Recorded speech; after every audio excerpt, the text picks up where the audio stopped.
എന്ന് ചോദിച്ച ആളുകളെ സംബന്ധിച്ചിടത്തോളം അടിസ്ഥാനപരമായി എന്താ ഉള്ളത്? ഒരു ഉദാഹരണം മാത്രം പറയാം. എന്താ അടിസ്ഥാനപരമായിട്ടുള്ളത്? അടിസ്ഥാനപരം എന്താന്ന് ചോദിച്ചാൽ ഇവരെ അലട്ടുന്ന വലിയ പ്രശ്നം ഇത് ലേഖന. എവിടെ വന്ന ലേഖനം? മാതൃഭൂമിയിൽ വന്ന ലേഖന. ലേഖനത്തിന്റെ പേരെന്താ? ഹലാൽ സിനിമയും ഹറാം സിനിമയും. സുറുക്കല്ല. സുറുക്ക ഹലാലാണോ ഹറാമാണോ എന്നല്ല, നേരെ മറിച്ച് ഹലാൽ സിനിമയും ഹറാം സിനിമയും. എന്നിട്ട് SIOവിന്റെ വലിയൊരു നേതാവ്, ആ നേതാവിനുണ്ടായ അനുഭവമാണ് ഇതിൽ വിശദീകരിക്കുന്നത്. അദ്ദേഹത്തിനുണ്ടായ അനുഭവം, അദ്ദേഹത്തിന് തന്റെ ജീവിതത്തിലുണ്ടായ വലിയ ഒരു പ്രയാസത്തെ സംബന്ധിച്ച് ഇതിൽ പറയുകയാണ് കേട്ടോ. 2003 ഹൈദരാബാദ് സെൻട്രൽ സർവകലാശാലയുടെ കീഴിലുള്ള സരോജിനി നായിഡു സ്കൂൾ ഓഫ് ആർട്സിൽ സിനിമ പഠനത്തിന് ചേരുമ്പോൾ, പഠിക്കാൻ പോണ സിനിമയാണ്, ഖുർആനും സുന്നത്തും അല്ല, കിതാബും സുന്നത്തും അല്ല, സിനിമ പഠിക്കാൻ പോൾ. അങ്ങനെ പോകുമ്പോൾ ചെറുപ്പം മുതലേ മനസ്സിൽ രൂഢമൂലമായി ബോധം അകമേ കൊളുത്തി വലിക്കാതെയല്ല ഇസ്ലാമിക മതമൗലികവാദ സംഘടന എന്ന് വിളിക്കപ്പെടാറുള്ള, അതിൽ സ്വയം അഭിമാനിക്കുകയും ചെയ്യുന്ന SIOവിന്റെ കേന്ദ്ര കമ്മിറ്റി അംഗമായിരിക്കെ തന്നെ പാതിരാത്രി വരെയൊക്കെ നീളുന്ന സിനിമാ ക്ലാസുകളിൽ ശ്രദ്ധയോടെ ഇരിക്കുമ്പോൾ പലവിധ വികാരങ്ങളുടെ വേലിയേറ്റം തന്നെയായിരുന്നു അത് സൃഷ്ടിച്ചിരുന്നത്. വേലിയേറ്റം നടക്കണം മനസ്സിലെ. രാത്രി 12 മണി വരെയൊക്കെ ചിലപ്പോ വേലായുധൻ സാറിന്റെ സിനിമ ഇങ്ങനെ കണ്ടിട്ട് അതിന്റെ പിന്നാലെ കൂട്ടിയിട്ട് ഇങ്ങനെ വേലിയേറ്റം നടക്കുന്നതാണ്. എന്നിട്ട് ഇദ്ദേഹം ഇങ്ങനെ വിശദീകരിച്ച് പറയേണ്ടത് കേട്ടോ. അപ്പോൾ സിനിമയെ കുറിച്ച് JP അബൂബക്കർ ഉസ്താദിന്റെ ക്ലാസുകൾ മനസ്സിൽ വന്നുലക്കാതെയല്ല, ശരിക്കും കുഴഞ്ഞുപോയ സന്ദർഭം റമദാൻ മാസത്തിലായിരുന്നു. റമദാൻ ആവുമ്പോഴ വല്ലാത്ത കുഴച്ചിൽ. കാര്യെന്താ കേട്ടോളൂ. കുഴയാനുള്ള കാര്യം എന്താ? വെങ്കിടേഷ് സാറിന് എന്ത് റമദാൻ, എന്ത് അവസാനത്തെ 10 പുതിയ കുറെ സിനിമകളുമായി അദ്ദേഹം ക്ലാസ്സിൽ വന്നു കയറും. രാത്രി 1 മണി വരെയൊക്കെ ക്ലാസ് നീണ്ട സന്ദർഭങ്ങൾ ഉണ്ടായിട്ടുണ്ട്. മഹദി പട്ടണത്തെ അസീസിയ മസ്ജിദിലെ തറാവീഹ് നമസ്കാരമോ വെങ്കിടേഷ് സാറിന്റെ ക്ലാസുകളോ ക്ലേശകരമായ തെരഞ്ഞെടുപ്പിന്റെ നാളുകളായിരുന്നു അത്. റമദാനിലെ അവസാനത്തെ 10 വെങ്കടേഷ് സാർ സിനിമയുമായി വരും. അതേ സമയം തന്നെ അടുത്തുള്ള സീസിയ മസ്ജിദിൽ തറാവീഹ് നമസ്കാരവും നടക്കും. ആ സന്ദർഭത്തിൽ ജമാഅത്തെ ഇസ്ലാമിയുടെ നേതാവിന് തെരഞ്ഞെടുക്കുവാൻ വലിയ പ്രയാസം. എവിടെ പോണം? പള്ളിയിൽ പോണോ, വെങ്കടേഷ് സാറിന്റെ സിനിമ കാണണോ? ക്ലേശകരമായൊരു തെരഞ്ഞെടുപ്പായിരുന്നു അത്. ഒരു മുസ്ലിമിന് വല്ല ക്ലേശം ഉണ്ടാവും എന്റെ സഹോദരങ്ങളെ? റമദാൻ മാസത്തിൽ ഒരു പള്ളിയിൽ തറാവീഹ് നിസ്കാരം, അപ്പുറത്ത് വെങ്കടേഷ് സാറിന്റെ സിനിമാ പ്രദർശനം. ഇതിലേതാ തെരഞ്ഞെടുക്കേണ്ടത്? ഒരു മുസ്ലിമിന് വല്ല തർക്കമുണ്ടോ, ഒരു സംശയമുണ്ടോ, വല്ല ക്ലേശമുണ്ടോ? റമദാൻ മാസത്തിലെ പ്രത്യേകിച്ച് നിങ്ങൾ മനസ്സിലാക്കണം. ഈ ചിന്തയുമായി നടക്കുന്ന ആളുകൾ, അവരെ സംബന്ധിച്ചിടത്തോളം അവർക്ക് പ്രധാനപ്പെട്ടത് ഇതാണ്, ഇസ്ലാമല്ല. ഇസ്ലാമല്ലെന്ന് മാത്രമല്ല, ഇസ്ലാം പഠിപ്പിച്ച എന്തെങ്കിലും ഉണ്ടെങ്കിൽ അതിനെ പരിഹസിക്കാന്നാണ്. നിങ്ങൾ മനസ്സിലാക്കണം. ഈ രൂപത്തിലുള്ള ആളുകൾ ആദ്യം പിടിക്കൽ എന്തിലാണെന്നറിയോ? ആദ്യം പിടിക്കൽ താടിയിലാണ്. ഇത് തുടക്ക അഹ്ലുസുന്നത്തി വൽ ജമാഅത്തിൽ നിന്ന് പോണ ആളുകള്, അതിൽ നിന്ന് അകലുന്ന ആളുകൾ ആദ്യം പിടിക്കൽ താടിയിലാണ്. താടിയിലാ തൂങ്ങല്. കാരണം അല്ലാഹുവിന്റെ റസൂൽ പറഞ്ഞതറിയോ? നബി പറഞ്ഞു എന്ത്? ഖാലിഫുൽ മുശ്രിക്കീൻ അഹ്ഫുശ് ശവാരിബ വഔഫുൽ ലിഹാ. നിങ്ങൾ മുശ്രിക്കുകളിൽ നിന്ന് വ്യത്യസ്തരാകണം. നിങ്ങൾ മീശ വെട്ടണം, താടിരോമങ്ങൾ നിങ്ങൾ വളർത്തണം, അത് നീട്ടണമെന്ന് നബി സല്ലല്ലാഹു അലൈഹി വസല്ലം പഠിപ്പിക്കുകയാണ്. നബി പഠിപ്പിക്കുകയാണ്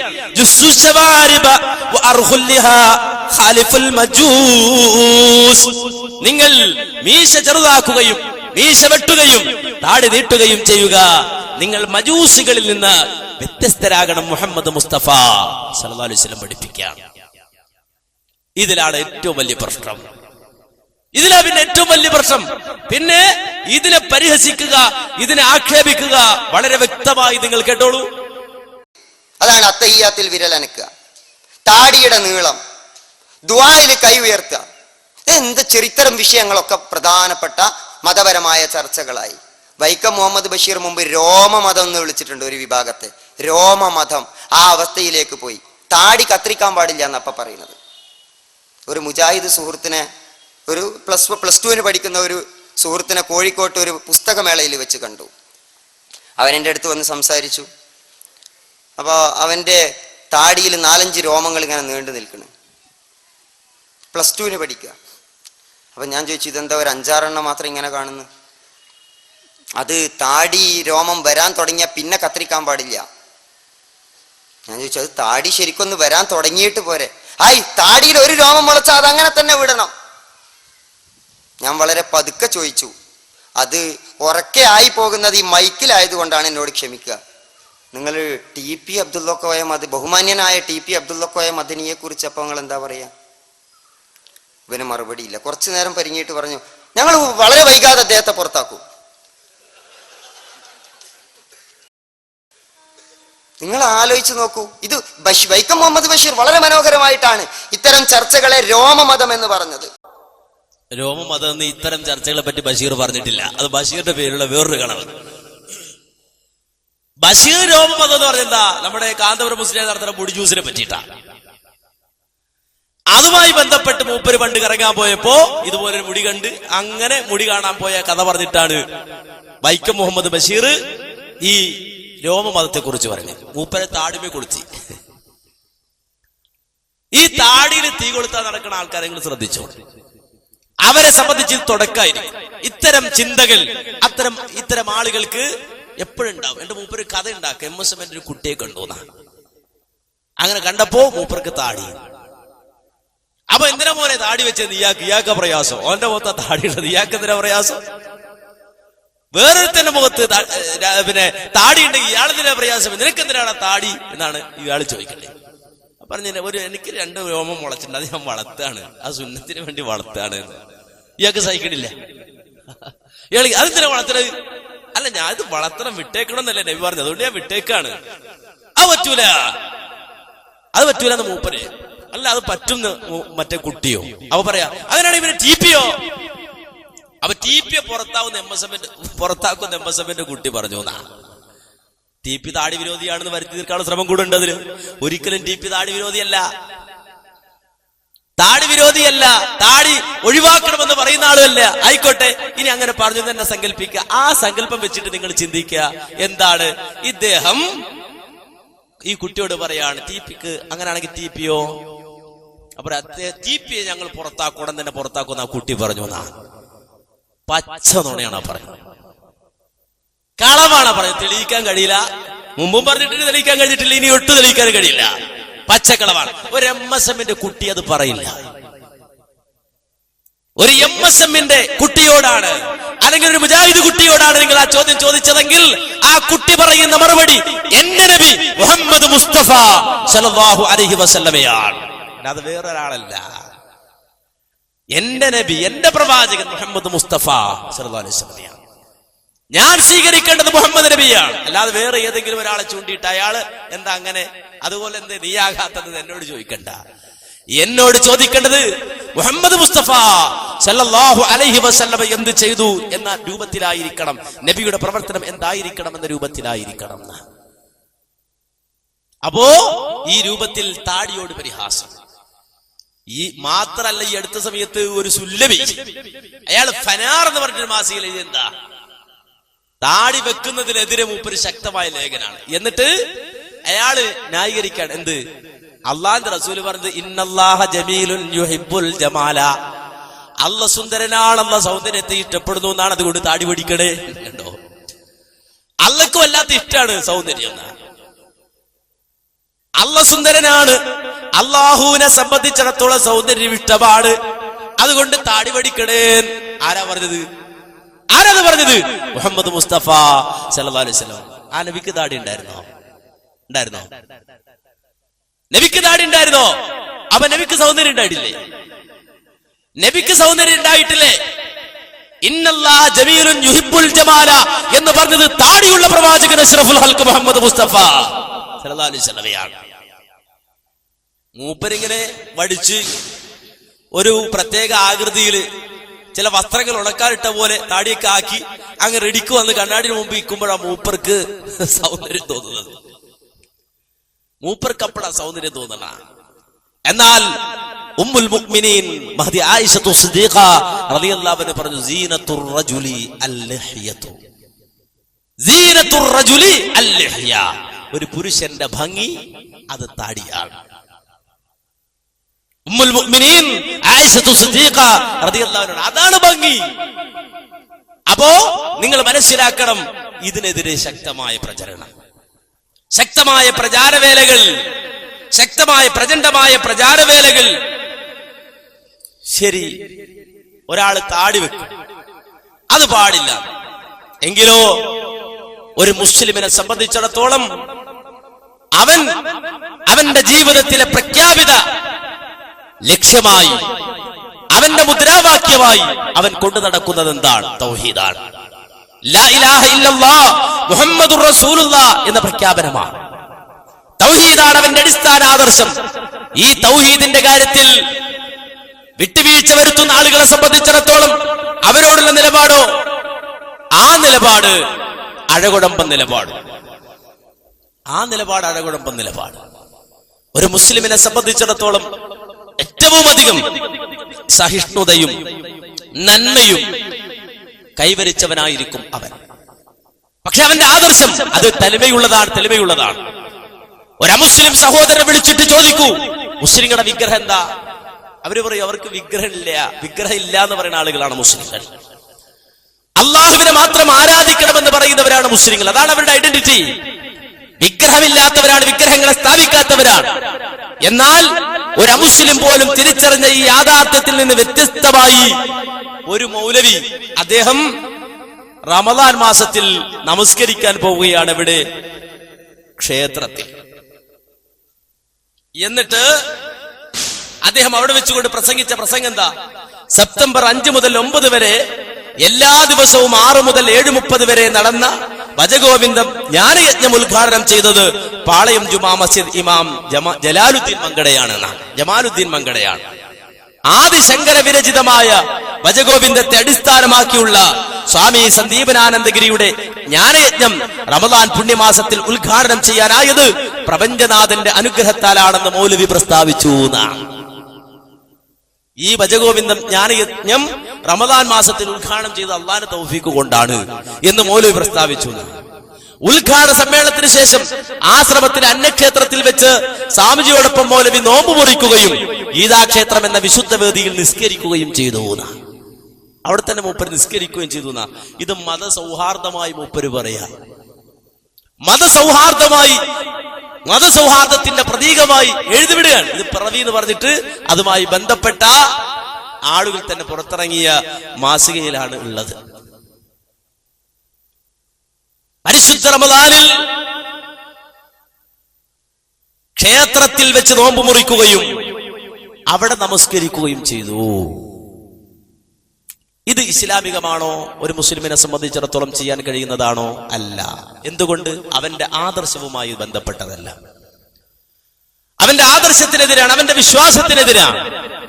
ഇത് ചൂണ്ടിക്കാണിച്ചപ്പോഴോ അത് പ്രശ്നമില്ല, അത് സൗഹാർദ്ദമാണെന്നാണ്. കേട്ടോളൂ. അങ്ങനെ ഇവിടെ പ്രസംഗിക്കാൻ ഇരിക്കുന്ന ബഹുമാന്യനായ ജമാൽ സാഹിബ്, അദ്ദേഹം തിരുവനന്തപുരത്ത് ഒരു ക്ഷേത്രത്തിൽ നോമ്പ് തുറക്കാൻ പോയി. മുസ്ലിങ്ങൾ നിങ്ങൾക്കറിയാം, എല്ലാവരും നോമ്പ് തുറ നടത്താറുണ്ട്. ആ മുസ്ലിം സുഹൃത്തുക്കളെയൊക്കെ അതിൽ വിളിക്കാറുണ്ട്. അങ്ങനെ തിരുവനന്തപുരത്ത് നമ്മൾ വിളിച്ചു, അവരൊക്കെ വന്നു. ക്ഷേത്ര കമ്മിറ്റി ജമാൽ സാഹിബിനെ പാളയം ഇമാം എന്ന നിലക്ക് വിളിച്ചു. ജമാൽ സാഹിബ് പോയി. അതിനെ രൂക്ഷമായി വിമർശിക്കുന്നു മുജാഹിദ് സംഘടന. ക്ഷേത്രത്തിൽ നോമ്പ് തുറക്കാൻ പോയി, അതൊരു ഭാഗത്ത് വിമർശിക്കാം.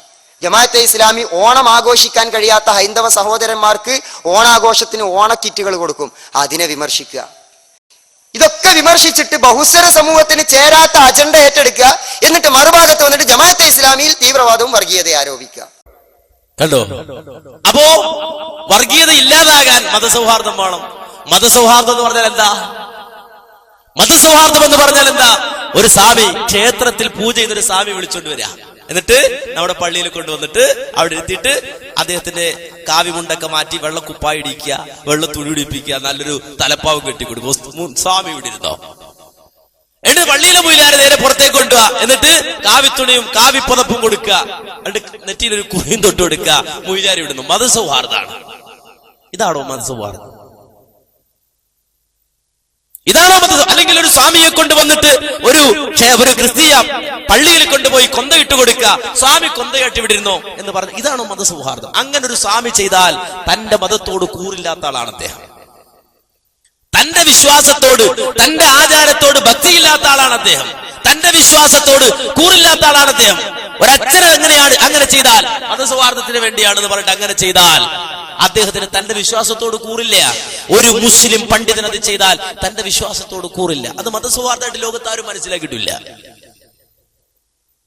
ഇവിടെ മുസ്ലിമിനെ സംബന്ധിച്ചിടത്തോളം ആ മുസ്ലിം മുഹമ്മദ് എന്നു പേരുള്ള മുസ്ലിമും രാമൻ എന്നു പേരുള്ള ഹിന്ദുവും യോസഫ് എന്നു പേരുള്ള ക്രിസ്ത്യാനിയും തോളിൽ കൈയിട്ട് അവർ സൗഹാർദ്ദം പുലർത്തി ഒരു പാത്രത്തിൽ നിന്ന് ഭക്ഷണം കഴിച്ചു, ഒരിലയിൽ അവർ ഭക്ഷണം കഴിച്ചു, ഒരു ഫാക്ടറിയിൽ അവർ ജോലി ചെയ്തു, ഒരേ കടയിൽ നിന്ന് അവർ ചായ കുടിച്ചു. എന്നാൽ ബാങ്ക് വിളിക്കുന്ന സമയത്ത് മുഹമ്മദ് പള്ളിയിലേക്കും അതുപോലെ തന്നെ അവരുടെ പൂജാ സമയത്ത് രാമൻ ക്ഷേത്രത്തിലേക്കും ജോസഫ് മണിമുടങ്ങുമ്പോൾ പള്ളിയിലേക്കും പോയി. വല്ല മതസൗഹാർദ്ദക്കേടുണ്ടോ? വല്ല മതസൗഹാർദ്ദക്കേടുണ്ടോ? ഇല്ല. അതാണ് നാനാത്വം വിളയുന്ന മണ്ണിൽ ഏകത്വം നിലനിർത്തി ജീവിച്ച മനുഷ്യ സമൂഹം. ആ സമൂഹം ഇവിടെ നിലനിൽക്കുകയാണ്. അപ്പോ ഇവിടെ ഇപ്പൊ മതസൗഹാർദ്ദം എന്ന് പറഞ്ഞാല് സ്വാമി മൂല്യരാവുക, മൂല്യർ സ്വാമിയാവുക, അതുപോലെ തന്നെ സ്വാമി അച്ഛനാവുക. ഇതാണ് മതസൗഹാർദ്ദം. ഇതാണ് മതസൗഹാർദ്ദം. ഒരു വിശ്വാസി അല്ലെങ്കിൽ ഒരു മുസ്ലിം തന്റെ വിശ്വാസം പറഞ്ഞുകൊണ്ടാണ് ഇവിടെ നിലനിൽക്കുന്നത്. അത് ആരോടും പറയും, എല്ലാവർക്കും അറിയാം. അങ്ങനെയാണ് നിലനിൽക്കുന്നത്. അവന്റെ തൗഹീദ് കൃത്യമാണ്. ആ തൗഹീദിൽ ഒരിക്കലും വെള്ളം ചേർക്കുവാനോ മായം വരുത്തുവാനോ അവൻ തയ്യാറല്ല. കാരണം ലോകത്തോട് തന്നെ അവൻ പറഞ്ഞതും ലോകത്തോട് തന്നെ അവൻ പ്രഖ്യാപിച്ചതും പ്രഖ്യാപിക്കാൻ പറഞ്ഞതും ഖുൽ അഗൈറല്ലാഹി അത്തഖിദു വലിയൻ ഫാത്തിരിസ് സമാവാതി വൽ അർളി വഹുവ യുത്ഇമു വലാ യുത്അം ഖുൽ ഇന്നി ഉമിർതു അൻ അകൂന അവ്വല മൻ അസ്ലമ വലാ തകൂനന്ന മിനൽ മുശ്രികീൻ. ഖുൽ നബിയേ താങ്കൾ പറയൂ, അഗൈറല്ലാഹി അത്തഖിദു വലിയ, അല്ലാഹുവിന് പുറമെ ഞാൻ രക്ഷാധികാരിയെ സ്വീകരിക്കുകയോ, ഫാത്തിരിസ് സമാവാതി വൽ അർളി, ആകാശഭൂമികളെ സൃഷ്ടിച്ചവനാണവൻ, വഹുവ യുത്ഇം വലാ യുത്അം, അവനാണ് അന്നം നൽകുന്നവൻ, അവൻ അന്നം നൽകേണ്ടതില്ല. ഖുൽ, അതുകൊണ്ട് നീ പറയൂ, ഇന്നി ഉമിർതു, ഞാൻ കൽപ്പിക്കപ്പെട്ടിട്ടുള്ളത് അൻ അകൂന അവ്വല മൻ അസ്ലമ, വിശ്വാസിയായി മുസ്ലിമായി ജീവിക്കുന്നവരിൽ ഒന്നാമനായി ജീവിക്കുവാനാണ്. വലാ തകൂനന്ന മിനൽ മുശ്രികീൻ, ഒരിക്കലും ശിർക്ക് ചെയ്യുന്നവരിൽ പെട്ടുപോകരുത് എന്നാണ് എന്നോടുള്ള നിർദ്ദേശം. അതുകൊണ്ട് എന്നിൽ ശിർക്കുണ്ടാവുകയില്ല, ശിർക്കിന്റെ ലാഞ്ചന ഉണ്ടാവുകയില്ല എന്ന് പ്രഖ്യാപിക്കൂ. ഇതൊരു മുസ്ലിമിനോട് പറയുമ്പോ ഇത് മാറ്റിവെക്കുന്ന ഒരാളെ സംബന്ധിച്ചിടത്തോളം അയാൾ അഹ്ലുസുന്നത്തി വൽ ജമാഅത്തിന്റെ അകത്താണോ പുറത്താണോ എന്ന് ചർച്ച ചെയ്യുന്നതിൽ അർത്ഥമുണ്ടോ മാന്യ സഹോദരങ്ങളെ? അതുകൊണ്ടും അവസാനിച്ചോ? അപ്പൊ ചില ആളുകൾക്ക് പരാതി ഉണ്ടാവും, ഇയാള് ജമാലുദ്ദീൻ മങ്കടാന്ന് മൗലവി പറയണില്ല, അത് ഇയാളെ ഞങ്ങൾ കണ്ടിട്ടില്ലല്ലോ എന്നാ. നിങ്ങൾ കണ്ടോളൂ, എന്നിട്ട് അദ്ദേഹത്തിന്റെ വാക്ക് നിങ്ങൾ ശ്രദ്ധിക്കുകയും ചെയ്തോളൂ. കൃത്യമായി തന്നെ കാണാം. ഹുസൈൻ സാഹിബിന്റെ അനുഭവങ്ങൾ ഒന്ന് കേൾക്കട്ടെ. ഈ അമ്പലങ്ങളുടെ കൊടിമര നിർമ്മാണം, ചുറ്റമ്പലത്തിന്റെ തകിടുമേയൽ, വിഗ്രഹം വാർക്കുന്ന പരിപാടി. വേണു സാർ കൂടെ ഉണ്ടാവും? നിങ്ങൾ ഒന്നിച്ചാ? വേണു ചാർജിലൊക്കെ. ആ മാനസികാവസ്ഥ എന്താണ് ശരിക്കും അല്ലെ? കാരണം എപ്പോഴും ഒരു ദൈവികമായ അല്ലെ ഒരു അന്തരീക്ഷത്തിലാണ് കയറി ചെല്ലുന്നത്. അപ്പൊ ഒരു പ്രത്യേക ഒരു മാനസികാവസ്ഥ ആരായിരുന്നാലും ഉണ്ടാവും, മനുഷ്യനാണോ അവനുണ്ടാവും. പ്രത്യേകിച്ച് ഒരു വിഗ്രഹം തീർക്കാൻ, അല്ലെങ്കിൽ മനോഹരമായ ഒരു കൊടിമരം ഉയർത്താനൊക്കെ ആയിട്ട് നമുക്കൊരു മാനസികമായിട്ട് ആ സ്ഥലവുമായിട്ടും ആ നമ്മൾ പണിതുയർത്താൻ പോകുന്ന ആ ദിവ്യത്വവുമായിട്ട് ഒരു ഒരുമ വേണ്ടി വരും. മാത്രമല്ല മനസ്സിൽ ഇതിനെ പ്രതിഷ്ഠിച്ചിട്ടാണ് നമ്മളത് പണിത് പൊക്കിക്കൊണ്ടുവരുന്നത്, ഇല്ലേ? പ്രത്യേകിച്ച് ഒരു വിഗ്രഹം പണിതണമെന്നുണ്ടെങ്കിൽ എത്രയോ നാള് മനസ്സിൽ എപ്പോഴും ഇത് ഓർമ്മ വേണം. അപ്പോഴെന്താണ് തോന്നുന്നത്? അപ്പൊ തോന്നുന്നത് ഇത് മണ്ണിനകത്ത് വാർക്കുന്നതാണ് വിഗ്രഹം. ഇത് വാർത്ത് ആ മണ്ണ് പൊട്ടിച്ചു കഴിഞ്ഞാലേ ഇതിന്റെ കറക്റ്റ് ആ മോൾഡ് ആയിട്ടുണ്ടോ ഇല്ലെന്ന് പറയാം. അത് വാർത്ത് തീരണം വരെ അതിനൊരു ടെൻഷൻ തന്നെ. അത് പ്രത്യേകിച്ച് പുറത്ത് പറയാനൊക്കെ അതൊരു കാരണം. ആദ്യം ഇതിന്റെ മോൾഡ് മെഴുകയിലാണ് എടുക്കുന്നത്, പിന്നെ ആദ്യം മണ്ണിനകത്ത്, പിന്നെ അതിന്റെ പുറത്ത് വീണ്ടും മെഴുക് പിടിച്ചു, പിന്നെ അതിന്റെ പുറത്ത് മണ്ണ് കെട്ടി, പിന്നെ ഈ മെഴുക് ഉരുക്കി എടുത്തിട്ട് പിന്നെ അങ്ങോട്ടാണ് ഈ ഓട് ഉരുക്കി ഒഴിക്കുന്നത്. പിന്നെ അത് ഒരു ദിവസം കഴിഞ്ഞിട്ട് അത് എടുത്തിട്ട് ഈ പുറത്തെ മണ്ണങ്ങ് പൊട്ടിച്ച് കളയും. അപ്പൊ അതിനകത്ത് എന്തോ നടന്നിരിക്കുന്നത് നമുക്ക് പോലും പറയാനൊക്കത്തില്ല. ഫുള്ളായിട്ടായിട്ടുണ്ടോ അതോ പകുതിക്ക് വെച്ച് നിന്നു പോയോ?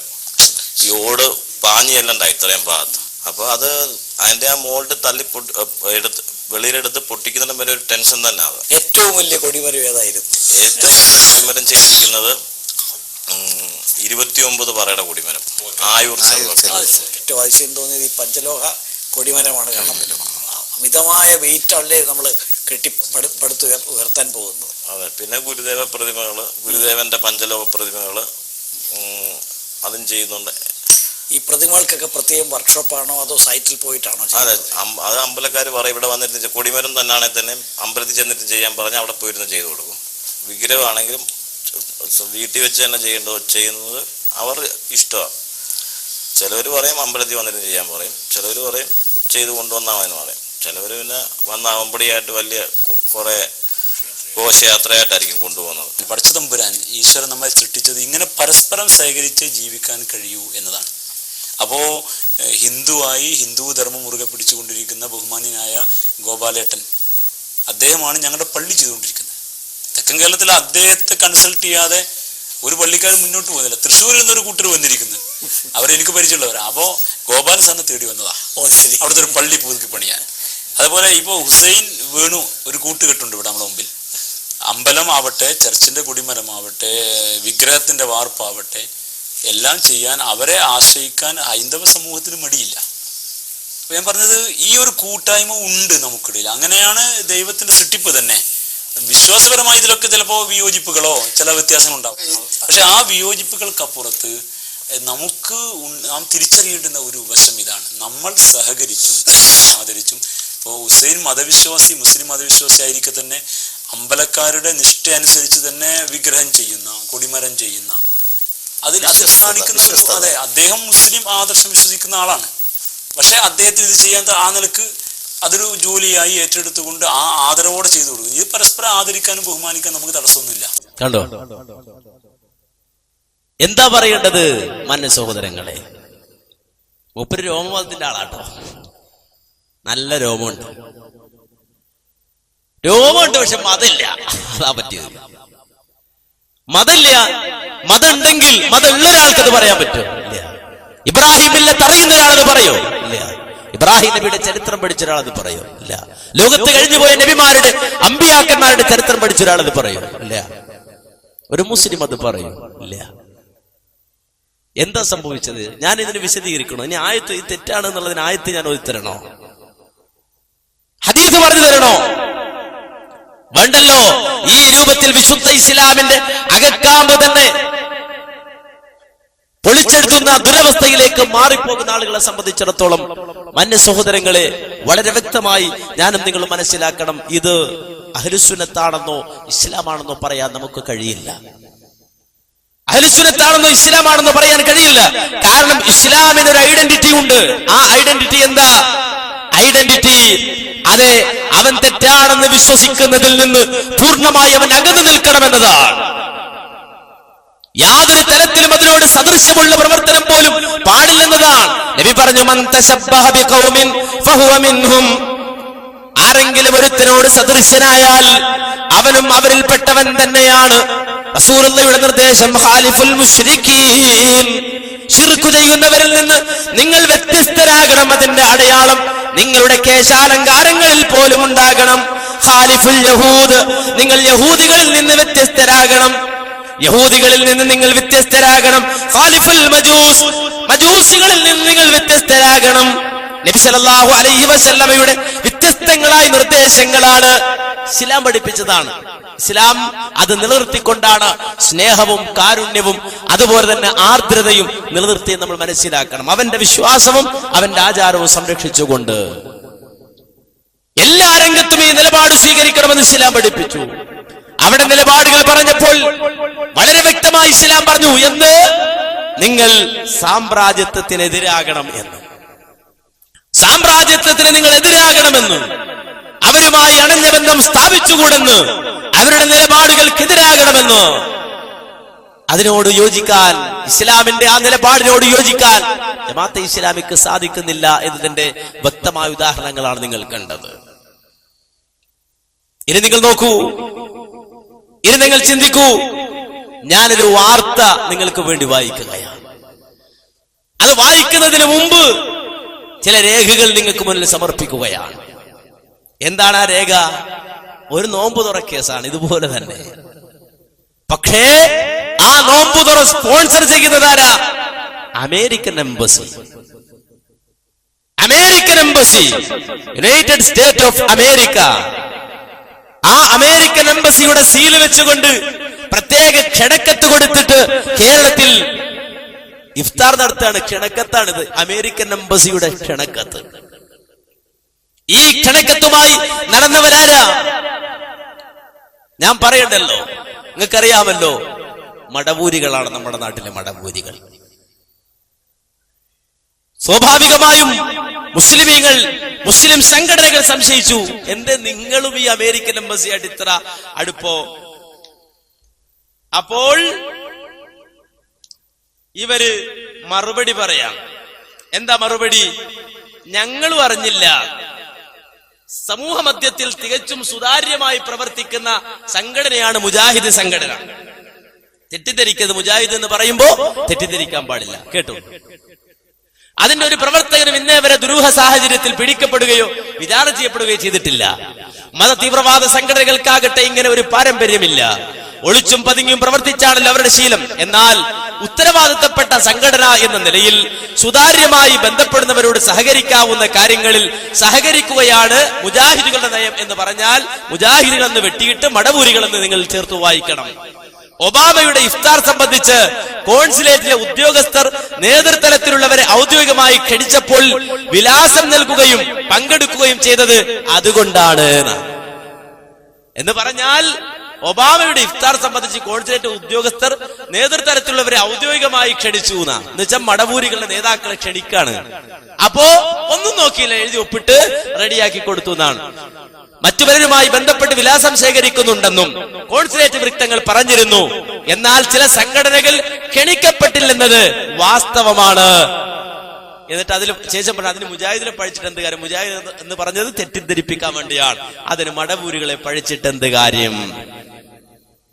മറ്റുള്ളവരെ പോലെ ഇഫ്താറിൽ പങ്കെടുത്തപ്പോൾ മാത്രമാണ് ചില സംഘടനകൾ ക്ഷണിക്കപ്പെട്ടിട്ടില്ലെന്ന് മുജാഹിദ് നേതാക്കളും അറിഞ്ഞത്.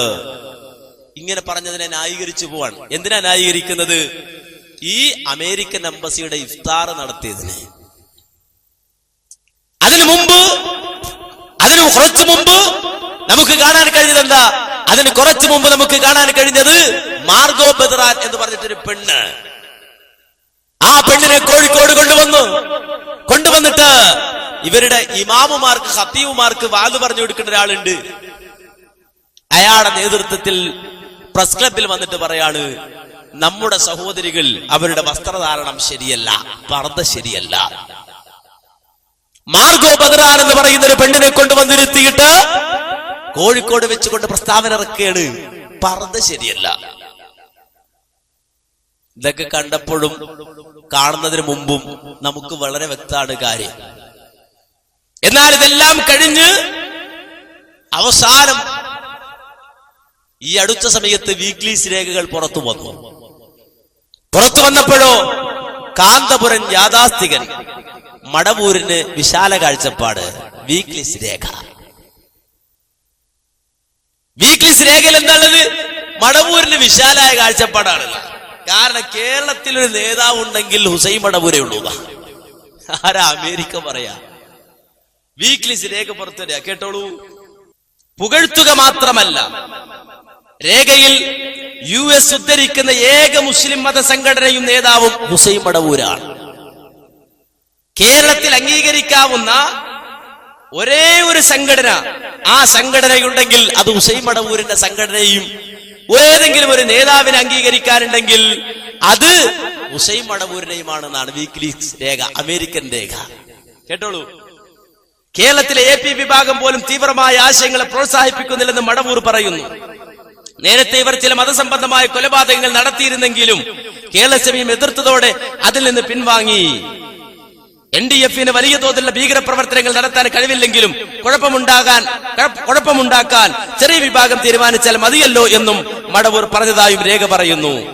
കേരളത്തിൽ US വിരുദ്ധ വികാരം ശക്തമാകുന്നതിനാൽ US-നെ പരസ്യമായി ഏതെങ്കിലും മുസ്ലിം നേതാവ് അനുകൂലിച്ചാൽ അയാൾ പിന്നെ തലസ്ഥാനത്ത് കാണില്ലെന്ന് മടവൂർ പറഞ്ഞതായും രേഖയിലുണ്ട്. സെപ്റ്റംബർ 11 ശേഷം ഹുസൈൻ മടവൂർ അമേരിക്കൻ കോൺസുലേറ്റിന്റെ സഹായത്തോടെ US സന്ദർശനം നടത്തുകയും പിന്നീട് അമേരിക്കയ്ക്ക് അനുകൂലമായി സംസാരിക്കുകയും ചെയ്തിരുന്നു എന്നാണ്. ഇത് വീക്ക്ലീസ് രേഖ പുറത്തു വന്നപ്പോൾ വ്യക്തമായി അറിയാൻ കഴിയുകയാണ്, മനസ്സിലാക്കാൻ കഴിയുകയാണ്. മാർഗോ ബെദറാനെ കൊണ്ടുവന്ന് കേരള സമൂഹത്തിനിടയിൽ കടത്തിവിട്ട് അവരെ കൊണ്ട് മുസ്ലിം സഹോദരിമാർക്കെതിരെ പ്രസ്താവന ഇറക്കിച്ച് ഇസ്ലാമിക വസ്ത്രധാരണത്തെ ആക്ഷേപിച്ച് അത് കഴിഞ്ഞ് തൃശ്ശൂര് പോയി അമേരിക്കൻ ഇഫ്താർ നടത്തി. അതും കഴിഞ്ഞ് അവസാനം ഈ സമുദായത്തെ ഹുസൈൻ മടവൂർ ഒറ്റുകൊടുത്തിട്ടുണ്ട് അമേരിക്കക്ക് എന്നതിന്റെ വ്യക്തമായ രേഖയാണ് നമുക്ക് കാണാൻ കഴിയുന്നത്. ഇങ്ങനെ കടന്നു വന്നവരെ സംബന്ധിച്ചിടത്തോളം ഇസ്ലാമിനോട് പരസ്യമായി ശത്രുത പ്രഖ്യാപിച്ച ഈ സാമ്രാജ്യത്വ ശക്തികൾക്ക് അനുകൂലമായി വിശുദ്ധ ഇസ്ലാമിന്റെ അടിസ്ഥാന തത്വങ്ങളെ വളച്ചൊടിക്കും എന്ന് പറയുന്നതിൽ അത് തെളിയിക്കുവാൻ പ്രയാസമുള്ള ഒരു കാര്യമല്ലാത്ത രൂപത്തിൽ വ്യക്തമായി ഒരാൾക്ക് സമർത്ഥിക്കാൻ കഴിയുന്ന കാര്യമാണ്. ഈ രൂപത്തിൽ ഇസ്ലാമിക സമൂഹത്തെയും അതുപോലെ തന്നെ മുജാഹിദ് പ്രസ്ഥാനത്തെയും ആക്ഷേപിച്ചുകൊണ്ട് രംഗത്ത് വന്നു, അതിനെ മോശമാക്കിക്കൊണ്ട് രംഗത്ത് വന്നു, മുജാഹിദ് പ്രസ്ഥാനത്തിന്റെ പേര് ദുരുപയോഗം ചെയ്തുകൊണ്ട് രംഗത്ത് വന്നു. എന്താ പിന്നെ കാണാൻ കഴിഞ്ഞത്? ശബാബാണ്.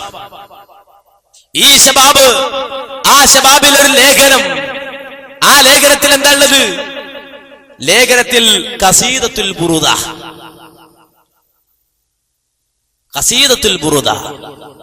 ഇതെന്തുള്ളത്? അമിന്ദദ കുറുജി റാനിം ബിദി സലാമി മസജ്തദം അൻജാറ മിൻ മുഖലത്തിൻ ബിദമി എന്ന് പറഞ്ഞ് പണ്ട് നടന്നിരുന്ന ആ ബുറുദയെ പുകഴ്ത്തിക്കൊണ്ടുള്ള ലേഖന, അതിനെ പുകഴ്ത്തിക്കൊണ്ടുള്ള ലേഖനം എവിടെയാ? ശബാബില. എന്ന് മാത്രമല്ല, ശബാബിന്റെ ലേഖനം കണ്ടപ്പോ നമ്മുടെ മുടിസുന്നിക്ക് വരെ അത്ഭുതമായി. ഇത് മുജാഹിദിന്റെ ബുക്ക് തന്നെയാണോ എന്നാണ് അവർക്ക് മനസ്സിലായ. അല്ല, ഇത് മുജാഹിദിന്റെതല്ല, മുജാഹിദിന്റെ കയ്യിൽ നിന്ന് പോയിട്ടുണ്ട് എന്ന് മനസ്സിലാക്കി റിസാലയിൽ ആ ലേഖനം ഖസീദത്തുൽ ബുർദിയെ സംബന്ധിച്ച് വന്ന ശബാബിൽ വന്ന ലേഖനം എടുത്തു കൊടുക്കുകയാണ്. ഏതൊരു കാര്യം ഈ കേരളക്കരയിൽ മുജാഹിദ് പ്രസ്ഥാനം ശക്തമായി എതിർക്കുകയും തെറ്റാണെന്ന് സമർത്ഥിക്കുകയും അത് എതിരാളികൾക്ക് പോലും മനസ്സിലാവുകയും ചെയ്തുവോ ആ കാര്യത്തെ ഇസ്ലാമിന്റെ പേരിൽ അവതരിപ്പിച്ചുകൊണ്ട് രംഗത്ത് വന്ന മടവൂരികളെ സംബന്ധിച്ചിടത്തോളം അവർക്ക് സുന്നത്ത് ജമാഅത്ത് അംഗീകരിക്കാൻ കഴിയോ? ഒരിക്കലുമില്ല. ഇസ്ലാം പഠിപ്പിച്ച അടിസ്ഥാനപരമായ തത്വങ്ങളെ തന്നെ, ഇസ്ലാം പഠിപ്പിച്ച അല്ലെങ്കിൽ ദീൻ പഠിപ്പിച്ച അടിസ്ഥാനപരമായ കാര്യങ്ങളെ തന്നെ പരസ്യമായി ആക്ഷേപിച്ചു. പക്ഷെ ആക്ഷേപത്തില് ഒരു കഴമ്പുണ്ട് എന്ന് പറയാൻ കഴിയുമോ? മടവൂരികൾ ഉന്നയിച്ച ഒരു ആക്ഷേപത്തിൽ ഏതെങ്കിലും ഒന്ന് ഐക്യകണ്ഠേനെ ഏകകണ്ഠേനെ ഉന്നയിക്കാൻ കഴിഞ്ഞിട്ടുണ്ടോ? ഇല്ല. വൈരുദ്ധ്യങ്ങളും അതുപോലെ തന്നെ ധാരാളം അഭിപ്രായ വ്യത്യാസങ്ങളും ഒരുപോലെ നിലച്ചു നിൽക്കുന്ന രൂപത്തിൽ മടവൂരികൾ വളരെ ശക്തമായി രംഗത്ത് വന്നു. നിങ്ങൾ നോക്കൂ, ഓരോ വിഷയങ്ങളും ഞാൻ ഓരോരോ വിഷയങ്ങൾ കൃത്യമായി പറഞ്ഞു വ്യക്തമായി കാണിച്ചു തരാം. ഒന്ന് നിങ്ങൾ കേൾക്കൂ. നബി സല്ലല്ലാഹു അലൈഹി വസല്ലം ഒരു ഹദീസിനെ പരിഹസിക്കുന്നത്. ഇനി അടുത്ത വിഷയമാണ് പിശാച് കുത്തിയാൽ എന്താണ് മുറിവേൽപ്പിക്കുന്ന. ഈടായി പണ്ഡിതന്മാർ പ്രസംഗിച്ചെടുക്കാണ് പിശാചു കുത്തിങ്ങാണ്ട് വേദനിപ്പിച്ചു. അതിനൊരു ഹദീസ് ഉദ്ധരിച്ച അബീ ഹുറൈറ മാമി മൗലൂദി യൂലദു ഇല്ലാ വശൈത്താൻ യമസുഹു ഈന യൂലദു ഫയസ്തഹില്ലു സാരിഖൻ മിൻ മസ്സി ശൈത്താനി ഇയാഹു ഇല്ലാ മറിയമു വഇബ്നുഹാ. മറ്റേ അതായത് നബി പറഞ്ഞു, ഓരോ മനുഷ്യനും കുട്ടി പ്രസവിക്കുമ്പം കുട്ടി കരയും. കരയാനുള്ള കാരണം എന്താ? പിശാചു കുത്തുന്നതാണ്. പിശാചു കുത്തുന്നതാണ് കുട്ടികൾ ജനിക്കുമ്പോൾ കരയുന്നത്. പക്ഷെ ഒരു റിപ്പോർട്ട് ഈസാ നബി മാത്രം എന്താണ് കരഞ്ഞിട്ടില്ല ജനിക്കുമ്പം. കാരണം ഈസാ നബിനെ കുത്താൻ വേണ്ടി പിശാചു വന്നു. അപ്പൊ കുത്ത് മർമ്മല കൊണ്ടത്. മറ്റൊരത്തിൽ ഈസാ നബിയും പിന്നെ മറിയം ബീബിയും രണ്ടുണ്ട്. മറിയം ബീബിയും ജനിക്കുമ്പോൾ കരഞ്ഞിട്ടില്ല, ഈസാ നബി ജനിക്കുമ്പോഴും കരഞ്ഞിട്ടില്ല. അതിന് കാരണം പിശാച് അവരെ കുത്തിയപ്പം കുത്തുകൊണ്ടില്ലാന്ന ബുഖാരി മുസ്ലിം ഉദ്ധരിച്ചതാ.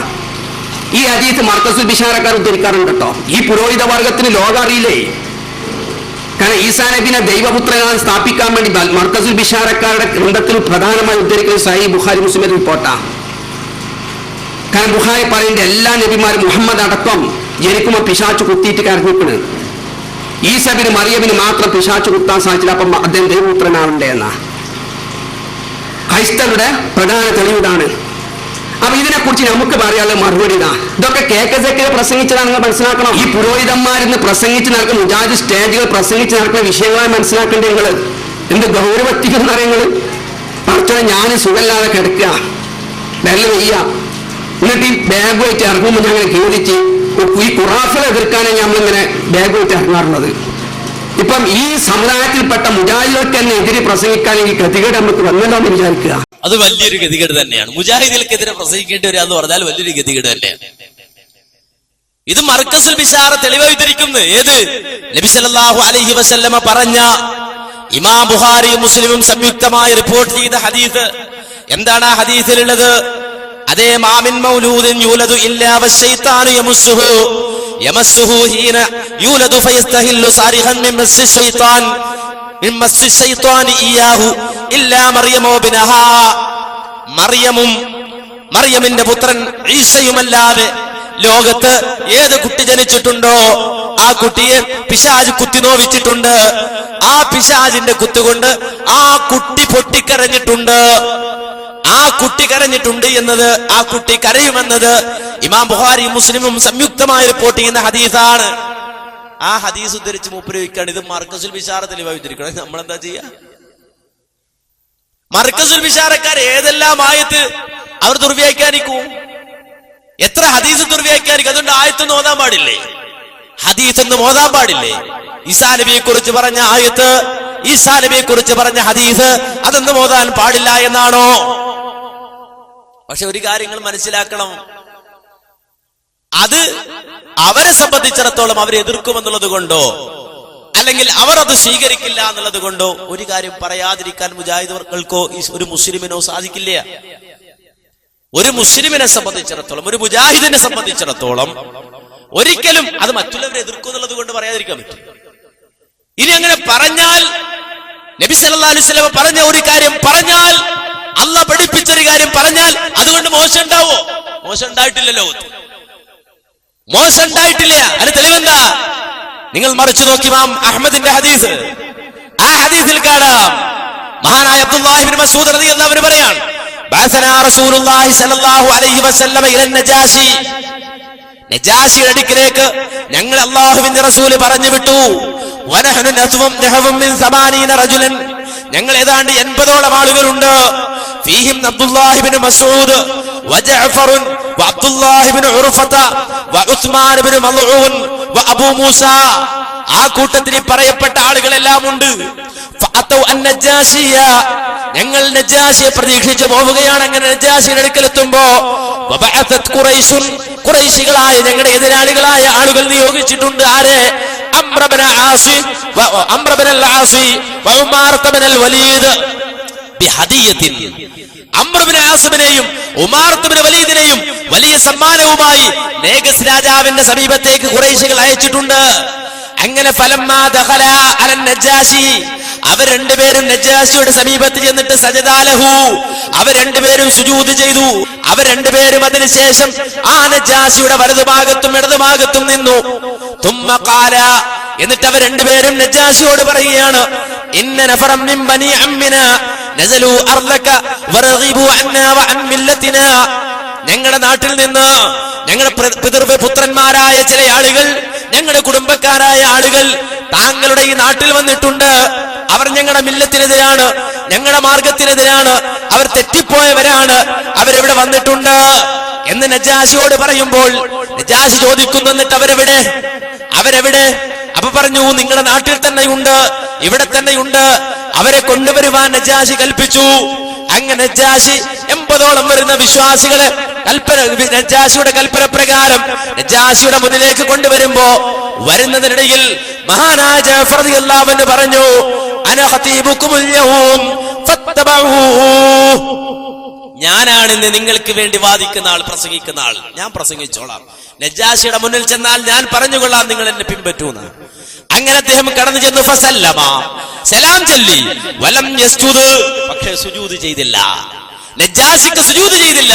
ഫഖാലു, അപ്പോൾ അവർ ചോദിച്ചു, മാലക ലാ തസ്ജുദു ലിൽ മലിക്, എന്തുകൊണ്ടാണ് നിങ്ങൾ രാജാവിന് സുജൂദ് ചെയ്യാതിരുന്നത്? എന്തുകൊണ്ടാണ് നിങ്ങൾ രാജാവിന് സുജൂദ് ചെയ്യാത്തത്? ഖാല, ആ സന്ദർഭത്തിൽ ജഅഫർ റളിയല്ലാഹു അൻഹു പറഞ്ഞു, ഇന്നാ ലാ നസ്ജുദു ഇല്ലാ ലില്ലാഹി അസ്സ വജല്ല, അല്ലാഹുവിന് മുന്നിലല്ലാതെ ഞങ്ങൾ സുജൂദ് ചെയ്യുകയില്ല, അല്ലാഹുവിന് വേണ്ടിയല്ലാതെ ഞങ്ങൾ സുജൂദ് ചെയ്യുകയില്ല എന്ന് പറഞ്ഞപ്പോൾ നജാശി ചോദിക്കുകയാണ്, വമാദാക്, അതെന്താ കാര്യം?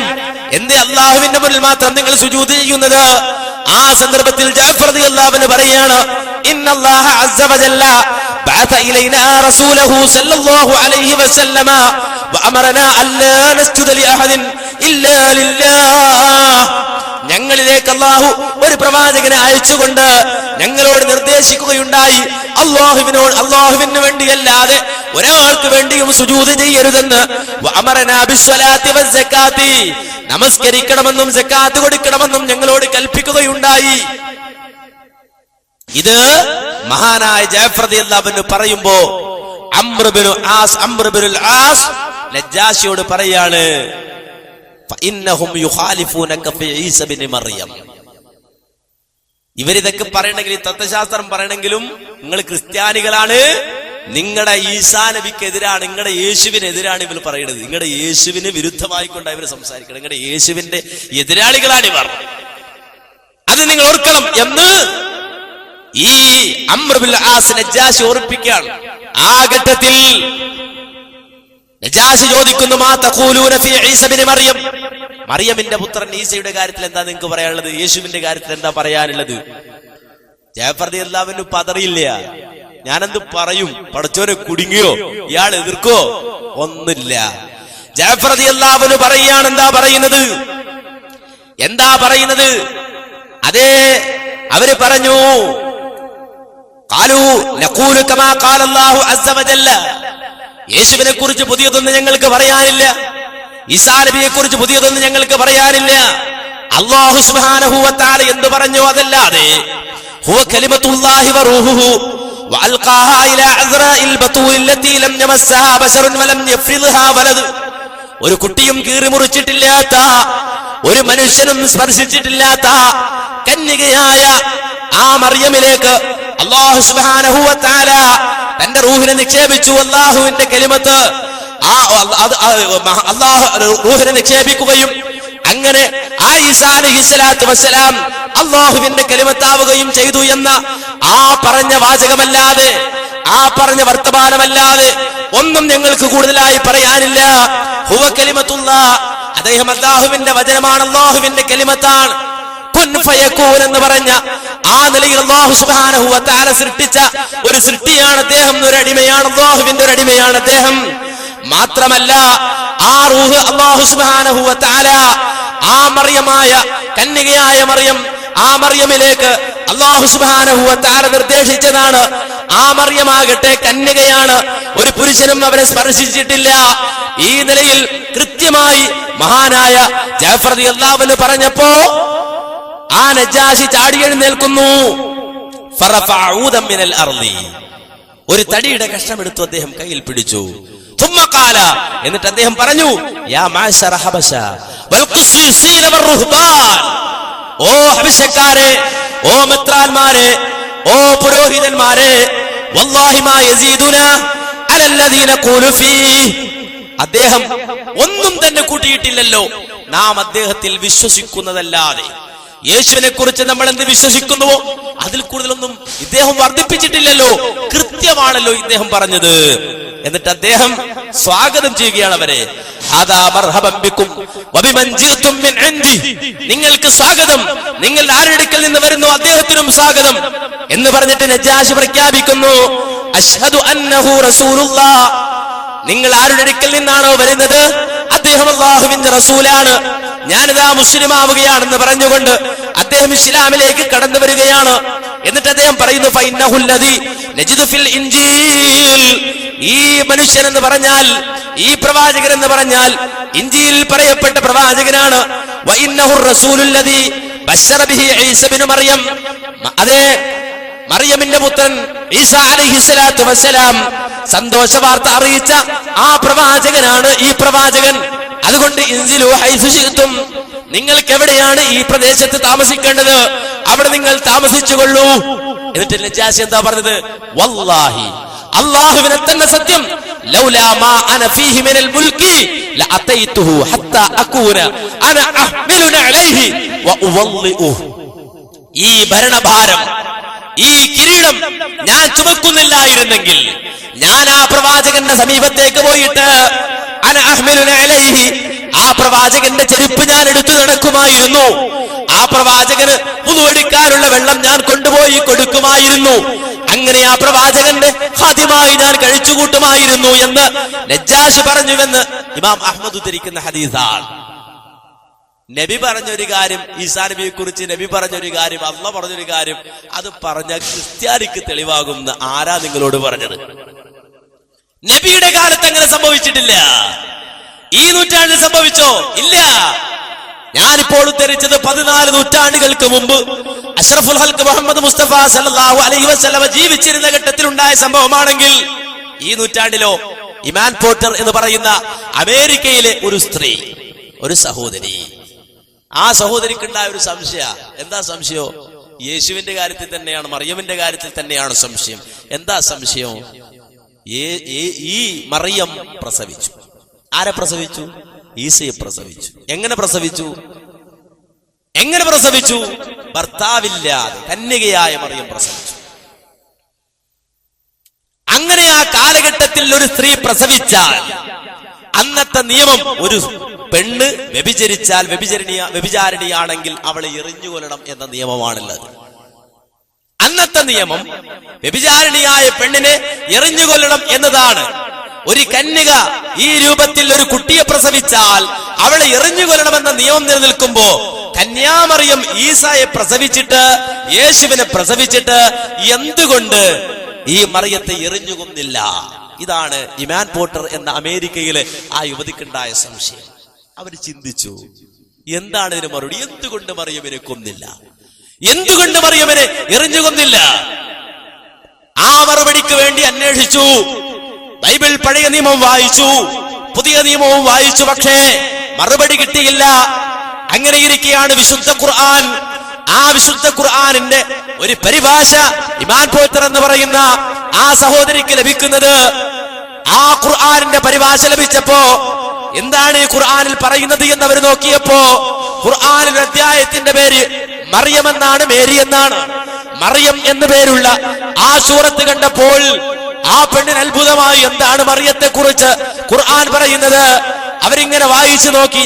വായിച്ചു വരുമ്പോ ഫഅതത് ബിഹി ഖൗമഹാ തഹ്മിലുഹു ഖാലൂ യാ മറിയമു ലഖദ് ജിഇതി ശൈഅൻ ഫരിയാ യാ ഉഖ്ത ഹാറൂന മാ കാന അബൂകി ഇംറഅ സൗഇൻ വമാ കാനത് ഉമ്മുകി ബഗിയാ. അവരിങ്ങനെ വായിച്ചു വരികയാണ്. ഫഅതത് ബിഹി ഖൗമഹാ തഹ്മിലുഹു, ആ മറിയം തന്റെ കുട്ടി എടുത്തുകൊണ്ട് തന്റെ ജനതയുടെ അടുക്കലേക്ക് ചെല്ലുമ്പോ ഖാലു, അവര് ചോദിക്കുകയാണ്, യാ മറിയമോ, മറിയമേ, ലഖദ് ജിഇതി ശൈഅൻ ഫരിയാ, എത്ര ആക്ഷേപകരമായ ഒരു കാര്യമാണ് നീ ചെയ്തത്, എത്ര മോശപ്പെട്ട ഒരു കാര്യമാണ് മോളെ നീ ചെയ്തത്. യാ ഉഖ്ത ഹാറൂൻ, ഓ ഹാറൂന്റെ സഹോദരി, മാ കാന അബൂകി ഇംറഅ സൗഇൻ വമാ കാനത് ഉമ്മുകി ബഗിയാ, നിന്റെ വാപ്പ ഒരിക്കലും ഒരു മോശപ്പെട്ടയാളല്ല, നിന്റെ ഉമ്മ ഒരു ദുർനടപ്പുകാരിയുമായി അല്ല. പിന്നെ എന്തേ പെണ്ണെ നീ ഇങ്ങനെയായി? എന്ന് ചോദിച്ച് മറിയമിനെ എല്ലാവരും ആക്ഷേപിക്കുമ്പോ ഫഅശാറത് ഇലൈഹി, മറിയം അലൈഹിസ്സലാം ഒന്നും മിണ്ടിയില്ല. മറിയം മറുപടി പറഞ്ഞില്ല. ഫഅശാറത് ഇലൈഹി, മറിയം അലൈഹിസ്സലാത്തു വസ്സലാം ആ കുട്ടിയിലേക്ക് ചൂണ്ടുകയാണ്. എന്നിട്ട് അവർ ചോദിക്കുന്നു, കാലു, ആ കുട്ടിയിലേക്ക് ചൂണ്ടിയിട്ട് കുട്ടി മറുപടി പറയുമെന്ന രൂപത്തിൽ മറിയം അലൈഹിസ്സലാം പ്രതികരിച്ചപ്പോ അവർ ചോദിക്കുകയാണ്, കാലു കൈഫ നുകല്ലിമു മൻ കാന ഫിൽ മഹ്ദി സബിയ്യാ, ഈ തൊട്ടിയിലുള്ള കുട്ടി എങ്ങനെയാണോ സംസാരിക്കുക? ഈ കുട്ടിയോട് ചോദിക്കാൻ പറഞ്ഞാൽ കുട്ടി സംസാരിക്കുമോ എന്നാണ് അവരുടെ സംശയം. ആ ഘട്ടത്തിൽ ആ സംശയത്തിന് അറുതി വരുത്തിയിട്ട് ആ കുട്ടി സംസാരിച്ചു. ഖാല ഇന്നി അബ്ദുല്ലാഹി ആതാനിയൽ കിതാബ വജഅലനി നബിയ്യാ വജഅലനി മുബാറകൻ അയ്നമാ കുന്തു വഔസാനി ബിസ്സലാത്തി വസ്സകാത്തി മാ ദുംതു ഹയ്യാ. ആ കുട്ടി പറഞ്ഞു, ഇന്നി അബ്ദുല്ലാ, ഞാൻ അല്ലാഹുവിന്റെ അടിമയാണ്. ആതാനിയൽ കിതാബ, എനിക്ക് വേദഗ്രന്ഥം തന്നിട്ടുണ്ട്. വജഅലനി നബിയ്യ, എന്നെ അവൻ നബിയാക്കിയിട്ടുണ്ട്. വജഅലനി മുബാറക, അവൻ എന്നെ അനുഗ്രഹീതനാക്കിയിട്ടുണ്ട് എന്നാ. ഈ ആയത്ത് ഇങ്ങനെ വായിച്ച് കേട്ടിട്ട് ഇമാൻ പോട്ടർ പറഞ്ഞത്, എനിക്ക് ഇസ്ലാം സ്വീകരിക്കണം എന്നാണ്. അവര് പ്രഖ്യാപിച്ചു അശ്ഹദു അല്ലാ ഇലാഹ ഇല്ലല്ലാഹ് വഅശ്ഹദു അന്ന മുഹമ്മദർ റസൂലുള്ളാഹ്. ഇസ്ലാമിലേക്ക് അവർ കടന്നു വന്നു. അതുവരെ ഒരു മോഡേണായി ജീവിച്ച ഇമാൻ പോട്ടർ എന്ന് പറയുന്ന പെണ്ണ് പർദ്ദയിട്ട് ഇസ്ലാമിലേക്ക് കടന്നു വന്നപ്പോ കൂട്ടുകാരികൾ ചോദിച്ചു, എന്തേ നീ മുസ്ലിം ആയത് എന്നാ. അവര് പറഞ്ഞ മറുപടി, എനിക്ക് എന്റെ സംശയത്തിന് മറുപടി തന്നത് വിശുദ്ധ ഖുർആനാണ്. എന്തുകൊണ്ട് മറിയം എറിഞ്ഞു കൊല്ലപ്പെട്ടില്ല എന്ന ചോദ്യത്തിന് മറുപടി തന്നത് വിശുദ്ധ ഖുർആനാണ്. എന്നെ അത്ഭുതപ്പെടുത്തിയ വേദഗ്രന്ഥാണ്. ഈസാ നബിയെ കുറിച്ച് അള്ള പറഞ്ഞ കാര്യവും റസൂലുള്ള പറഞ്ഞ കാര്യവും പറഞ്ഞാൽ മർക്കസുൽ വിശാരക്കാരൻ തെളിവാകും എന്നാണ് ആര് പറയുന്നത്? നമ്മുടെ സുല്ലബി പറയുന്നത്. അത് വായിച്ചിട്ട് മുസ്ലിം ആവുകയാണ്.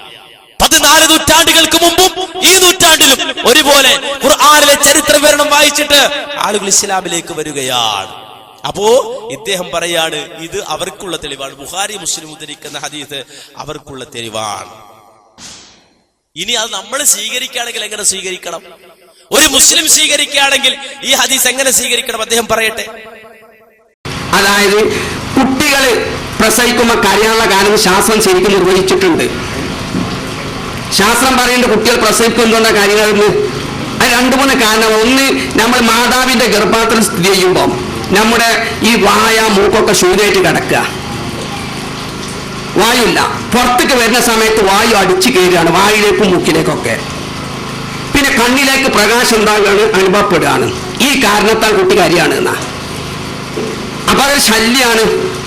അപ്പൊ ആ ശല്യത്തെ എന്താണ് പിശാച് കുട്ടിനോട് ഉപമിച്ച് അതിന് 100 കണക്കിന് സംഭവം ഖുർആനിലെ ഹദീസ് തമ്മാടികളെ ശൈത്താൻ പ്രയോഗിച്ചതൊക്കെ എത്ര സംഭവം ഉണ്ട്. റൂസു ഷയാത്തി എന്ന് പറഞ്ഞ് അവിടെ ഭൂരിപക്ഷം മുഫസ്സിർ പറഞ്ഞ ചെടിയാണ് എന്നാ. റൂസ് ഷയാത്തി എന്നാണ് ഭൂരിപക്ഷം മുഫസ്സിരിങ്ങൾ. അതിലൊരു കൂട്ടരെ തരം സർപ്പാണെന്ന ശൈത്താൻ ഉദ്ദേശിച്ചത്. അതിനെ ശൈത്താൻ ഖുർആൻ പ്രയോഗിച്ചത്. അങ്ങനെ എത്രയോ സ്ഥലത്ത് പലതിനും തമ്മാടികൾക്ക് ഖുർആൻ പ്രയോഗിച്ചിട്ടുണ്ട് ശൈത്താനുള്ളത്. അതുപോലെ പ്രയോഗമാണ് എന്നർത്ഥം. മറിയം ബീബി അലൈഹി സ്വലാമിനും പിന്നെന്താണ് ഈസാ നബിക്കും എന്താണ് ആ ശല്യം അള്ള ചെയ്യിച്ചില്ല എന്നർത്ഥം. അതുകൊണ്ട് കാര്യത്തില്ല, അത് പിശാചിലേക്ക് ചേർത്തിയത് മാത്രമേ ഉള്ളൂ.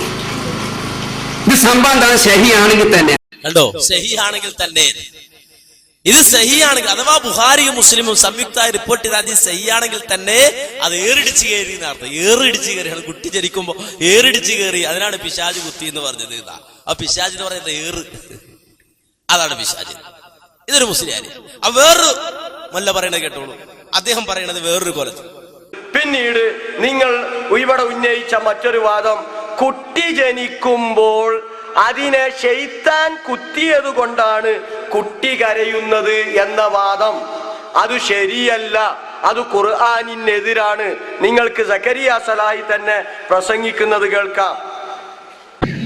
മാത്രമല്ല, ഒരു കുട്ടി ഭൂമിയിലേക്ക് ജനിച്ചു വീണാൽ ആ കുട്ടിയെ പിശാച് എന്ത് ചെയ്യുന്നു? ഒന്ന് സ്പർശിക്കുന്നു. കുട്ടി കരയുന്നത് അതുകൊണ്ടാണെന്നാ പറയുന്നത്. ഒരു കുട്ടി ജനിച്ചു വീണാൽ റസൂൽ പറയാണ്, ബുഖാരി റിപ്പോർട്ട് ചെയ്ത ഹദീസാണ്, മാമിൻ ബനി ആദമ മൗലൂദിൻ ഇല്ലാ യമസ്സുഹു ശൈത്താൻ ഹീന യൂലദു ഫയസ്തഹില്ലു സാരിഹം മിൻ മസ്സി ശൈത്താൻ ഗൈറ മറിയം വബ്നിഹാ. മറിയം ബീവിയും അവരുടെ പുത്രനുമല്ലാതെ മറ്റെല്ലാ കുട്ടികളെയും ജനിച്ചു വീഴുമ്പോൾ പിശാച് സ്പർശിക്കുന്നുണ്ട്. അതാണ് ആ പിശാചിന്റെ സ്പർശന കാരണമായിട്ടാണ് കുട്ടി കരയുന്നത്. കാരണം മറിയമിന്റെ ഉമ്മ പ്രാർത്ഥിച്ചിട്ടുണ്ട്. സൂറത്ത് ആൽ ഇംറാനിലുണ്ടല്ലോ, വഇന്നി ഉഈദുഹാ ബിക വദുരിയതഹാ മിനശ് ശൈത്താനിർ റജീം. ഈ കുട്ടിക്കും അവന്റെ സന്താനങ്ങൾക്കും പിശാചിൽ നിന്ന് രക്ഷ ചോദിക്കാൻ ഞാൻ അല്ലാഹുവേ നിന്നോട് രക്ഷ ചോദിക്കുന്നു. ഇവരെ പിശാചിനെ രക്ഷപ്പെടുത്താൻ ഞാൻ നിന്നിൽ അഭയം തേടുന്നു എന്ന് മറിയം ബീവിന്റെ ഉമ്മ പ്രാർത്ഥിച്ചുകൊണ്ട് അല്ലാഹ് പ്രാർത്ഥന സ്വീകരിച്ചുകൊണ്ടാണ് ആ മറിയം ബീവിയെയും മറിയമിന്റെ മകൻ ഈസയെയും അങ്ങനെ പിശാച് സ്പർശിക്കാതിരുന്നത്. സ്പർശിച്ചില്ല. അതുപോലെ ഈസാ അലൈഹിസ്സലാമയെയും ശൈത്താൻ സ്പർശിച്ചിട്ടില്ല. അപ്പൊ അവര് കരഞ്ഞിട്ടുണ്ടാവില്ല. ഇവരുടെ വാദം എന്താ? ശൈത്താൻ അങ്ങനെ വന്നിട്ട് കുത്തുകയാണ് എന്താ കുട്ടിയെ, അപ്പോഴാണ് കുട്ടി കരയുന്നത് എന്ന്. ശൈത്താൻ വല്ല നന്മയും ചെയ്തു കൊടുക്കാം മനുഷ്യന്, തിന്മല്ലാതെ. കുട്ടി കരയണം എന്നാണ്, എന്നാലേ ആ കുട്ടിയുടെ ആരോഗ്യസ്ഥിതി, മാത്രമല്ല ആധുനിക ശാസ്ത്രം പറയുന്നത് വാൾവിന്റെ അതിന്റെ ക്രമീകരണമൊക്കെ ശരിയാവേണമെങ്കിൽ, ഹൃദയവാൾവൊക്കെ ശരിയാവേണമെങ്കിൽ കുട്ടി കരയേണ്ടതുണ്ട് എന്നാ. അതിനേക്കാൾ ഉപരി കുട്ടിയുടെ തൊണ്ട നനക്കണം. അത് കരയുമ്പോഴാണ് കുട്ടിയുടെ തൊണ്ട നനയിക്കുക എന്നാ. പ്രസവിച്ച ഉടനെ സമ്മർദ്ദം താങ്ങാൻ കഴിയാതെ കുട്ടിയുടെ തൊണ്ട വരണ്ടു പോകും. അപ്പൊ കുട്ടി കരയുമ്പോ കണ്ണടച്ച് കരയും കുട്ടി, കണ്ണുനീർ തൊണ്ട നനച്ചു കൊടുക്കുമെന്ന് ആധുനിക ശാസ്ത്രം പറയുന്നത്. ഇതിനു വേണ്ടി ശൈത്താൻ ചെന്നിട്ട് കുത്തി കൊടുക്കുക, നന്മ ചെയ്യുവോ? ഇനി നോക്ക്, ഇവിടെ ഇവരുടെ വാദം എന്താ? മറിയം ബീവിയെ കുത്തിയില്ല, ഈസാ അലൈഹിസ്സലാമയെയും കുത്തിയില്ല. എന്തുകൊണ്ടാണ്? മറിയം ബീവിയുടെ ഉമ്മ പ്രാർത്ഥിച്ചിട്ടുണ്ട്. എന്നാൽ ഇത് നിങ്ങളുടെ ഈ വാദം തെറ്റാ. മറിയം ബീവിയുടെ ഉമ്മ മറിയം ബീവിയെ പ്രസവിച്ചതിനു ശേഷം പ്രാർത്ഥിച്ചത്. മറിയം ബീവിയുടെ ഉമ്മ മറിയം ബീവിയെ പ്രസവിച്ചതിനു ശേഷമാ പ്രാർത്ഥിച്ചത്.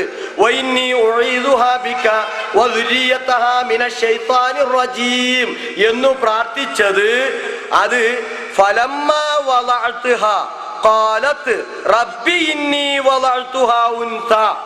അവരെന്ത് ചെയ്തു? അവളെന്ത് ചെയ്തു? പ്രസവിച്ചു. മറിയം ബീവിയുടെ ഉമ്മ പ്രസവിച്ചു. അങ്ങനെ പ്രസവിച്ചപ്പോൾ അവർ പറഞ്ഞു, പടച്ചോനെ, ഞാനിതാ ഒരു പെൺകുഞ്ഞിനെ പ്രസവിച്ചിട്ടുണ്ടല്ലോ. എന്നിട്ട് അവർ എന്ത് ചെയ്തു? പ്രാർത്ഥിക്കുകയാണ്, പടച്ചോനെ, ഇവളിൽ നിന്ന് ഇന്നി ഉഈദുഹാ ബിക, ഇതാ ഈ പ്രസവിക്കപ്പെട്ട ഈ കുഞ്ഞിനെ കൊണ്ടും അവളുടെ സന്താനങ്ങളെ തൊട്ടും ഞാൻ ശപിക്കപ്പെട്ട പിശാചിൽ നിന്ന് രക്ഷ തേടുന്നു. അപ്പൊ പ്രസവിച്ചതിന് പ്രസവിച്ചതിന്റെ ശേഷം പ്രാർത്ഥിച്ചാൽ ഈ പ്രാർത്ഥന കൊണ്ട് പിന്നെ പ്രസവിക്കുന്ന സമയത്ത് കുത്താതെക്കുക. സക്കരിയയുടെ ഭാഷയിൽ ആ തെറിവിളിയൊക്കെ അങ്ങോട്ട് നടത്തേണ്ടതാ. പക്ഷെ അത് ഞങ്ങളുടെ സംസ്കാരത്തിന് ചേർന്നതല്ല. അതുകൊണ്ട് ഞങ്ങൾ എന്ത് ചെയ്യുന്നില്ല, ആ രീതിയിൽ പ്രതികരിക്കുന്നില്ല എന്ന് മാത്രം. അപ്പൊ നോക്ക്, കണ്ടോ, ഞങ്ങളിങ്ങനെ ഹദീസുകളെ ചവിട്ടി പതിച്ച് നടന്നോളാ, ഞങ്ങൾ വേറെ പണിയൊന്നും ചെയ്യണില്ല. ഇതാ പറയുന്നത്. എന്തെല്ലാം ന്യായമാണ് ഈ ഹദീസിനെതിരെ പറഞ്ഞത്? എന്തെല്ലാം ന്യായം? പിശാച് നന്മ ചെയ്യും, അത് ഇൻഷാല്ലാ പിന്നീട് നിങ്ങൾക്ക് മനസ്സിലാവും. പിശാച് നന്മ ചെയ്യില്ല, പക്ഷെ പിശാച് എന്ത് ചെയ്താലും വിശ്വാസിക്കാതെ നന്മയായിട്ട് മാറും.